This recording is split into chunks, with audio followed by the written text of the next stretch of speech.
Hi, I'm Melanie Rivera, and I am the founder of Breaker 28. I'm also your career coach today. I wanted to give you a little bit of coaching about something that I'm seeing amongst talented people who are working right now in a very scary work environment where there are no absolutes, no definites, and where even jobs that felt really secure don't feel secure anymore. So, if you're working every day and you're not sure if your job's going to exist in 6 months or if your company's going to exist in 6 months, this video is for you. So, I just have one tip to give you today, which is take care to control the controllable. There's so much in your world right now you can't control.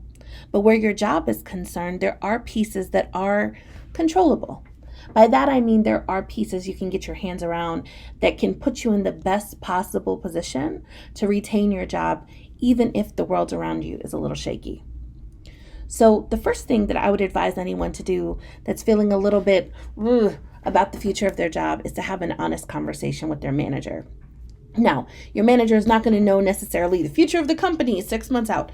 That's not the purpose of this conversation. The purpose of this conversation is to make sure you're clear what is expected of you right now. And you say, Mel, I know my job. I've been doing my job for 20 years. I know my job. I hear you, but hold on. So nobody's job is the same right now. I'm a management coach and trainer, and my job isn't the same as it's been for the last year, right? I'm training remotely. I'm taking more coaching clients over Zoom and the phone. I'm thinking about revenue differently. I've always worked with a remote manager, but we're checking in more and differently. So even my job is different. How much more if you worked in a kind of role where your manager used to delegate by walking up to you, and now they've got to do it through a screen? How much more if your customers used to be beating down the door to do business with you, and now there's no one to be seen? And so in these contexts, it's so important that you have a real explicit conversation with your boss about what is priority today. So for example, let's say you are a customer service agent and you typically were assessed by how quickly you could turn around customer service tickets. Maybe that's still true, but maybe because the volume has dropped, it's less about how quickly you turn them around and more about how thoroughly and how you work to retain the business by providing truly exceptional customer service, even if it takes a little longer. Or let's say you work in client acquisition, your business development, like my sister is, or sales or something like that. Well, have the revenue goals changed because they know not as many people are buying? Are you, like many organizations, choosing to do something different with your pricing that means that you're actually trying to acquire more customers at a lower dollar amount, and so you need to make more sales calls? Or are you giving away some stuff for free? Maybe you're doing a free webinar so that you can potentially attract more business. But knowing from your manager whether the driver is attract more business through X, or get this number of calls done, or take this low volume time and work on a strategic project that's been on the back burner for a while. Knowing what their priority is so helpful to become the most valuable person on their team. Let me tell you what, as a manager, I want to retain the person who's thinking strategically about how to best use their time to further my goals and our department's goals. That is the person who stands out to me. The second thing you can do to kind of control the controllable is to be really transparent and upfront about what's doable, what's not, when you'll be working, when you won't be working, and to have an open communication with your manager about the needs that you have related to caring for what you're caring for right now. So for example, I don't have young children, but lots of my colleagues, lots of my clients do. So helpful to be able to have a direct conversation with your boss and say, I know this grant report is due May 1st. My commitment to you is to continue to meet that deadline.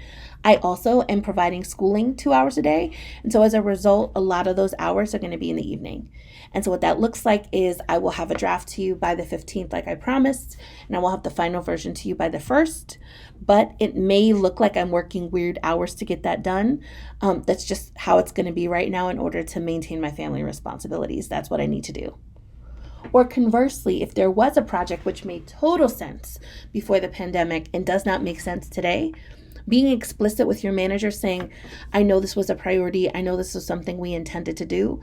I'm worried that this project is at risk because of the other demands for our time and attention. Can we talk about how we renegotiate this deadline?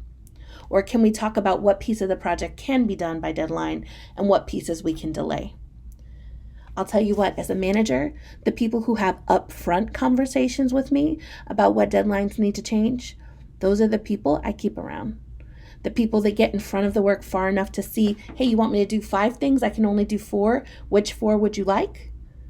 Those are the people that I fight for. The third thing I'd think about in terms of controlling the controllable is contingency planning. Here's the truth. I don't know whether your company is going to exist in a month. I hope it does. I hope you have a job. And I can't promise you that. But what I can say is wise people prepare for the storms before they happen. And so one smart thing is to be thinking about, what do I do if I lose my job? What's my first move? What options are available to me? And so what that might look like is you take 20 minutes, and don't spend like hours on this, like 20 minutes, quick and dirty. That's what I'm talking about. 20 minutes, and you think, if tomorrow I didn't have a job and I had to make ends meet and had to figure things out, what are all the options I have right now? So one option might be to start some sort of quick business, right? So for example, I have a business that I work on the side. So for me, that I would just ramp up my coaching and consulting. That would be my number one thing that I did. For some of you, you don't have a business. Okay, got it. What other options do you have? Could you tap into a line of credit, a credit card, something? I'm not saying it's wise financial counsel. I'm saying it's rough in these streets. So is that an option you have? Could you renegotiate with creditors and make sure that you're taking advantage of whatever you can in this season related to unemployment and extensions in certain states? I know Virginia has extended unemployment much further than it typically goes because of the season that we're in. What other things are at your disposal that you could take advantage of in this season if you had to? And I hope you don't have to. Could you do temp work? Could you pursue online gigs at Upwork or other kinds of places where you could be like a virtual assistant online or other kinds of jobs? Sure, you could. So having those options, and I mean literally written out, not just thought about, written out in a plan. If this happened, this is my first move. This is my second move. This is my third move. My fourth move, maybe you're calling your landlord and saying, hey, we need to renegotiate this, or your mortgage company, or whatever it is. Having those things written out means that you have a plan. And I know that not all plans are foolproof and they change the second the real thing happens, but that means you're not starting off scrambling. And that's what I'm hoping for you, a sense of peace in the storm. The last thing I'd just throw in as a bonus, I know I only had 3 things, this is a fourth, I'm kind of cheating, is now is the perfect time to build resilience in your career. So even thinking about, if I had to jump, if I had to go somewhere else, is my resume ready? Is my cover letter ready? Am I ready to have interview conversations? Do I even know what my skills are? Can I point to accomplishments in my current job? It can't hurt to have that stuff in the bag and ready to go in case you need it. So to sum up, 4 things I said: have that conversation with your boss around priorities. Continue that conversation with your boss around bandwidth and what you can commit to. Make sure that you know what you would do in case something bad happens, contingency planning. And then 4th, be thinking about your career. And if you had to move on, do you have those key tools, your resume, your cover letter, your accomplishments list handy so that you could pivot if you needed to? That doesn't solve everything, friends, but by controlling the controllable, you can give yourself a little bit of an anchor in the middle of the storm.